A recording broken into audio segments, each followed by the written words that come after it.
Nah, ini udah jadi nih, bro. Steering dampernya yang bracket CNC buat R15 Fitri. Sorry ya, nunggu lama. Soalnya yang bikin kendala itu saya nggak punya motor R15 Fitri-nya.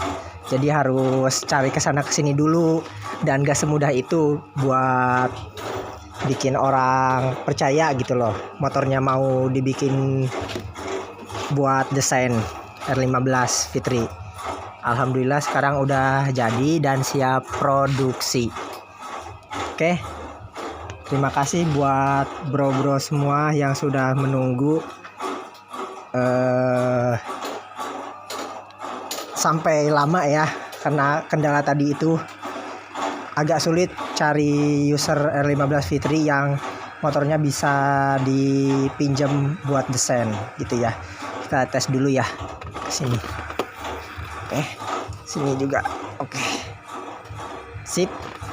Nah, ya, makasih Mas Bro semua sudah menunggu.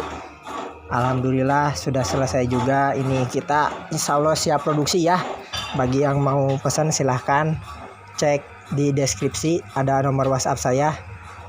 Sampai jumpa di video selanjutnya. Assalamualaikum warahmatullahi wabarakatuh.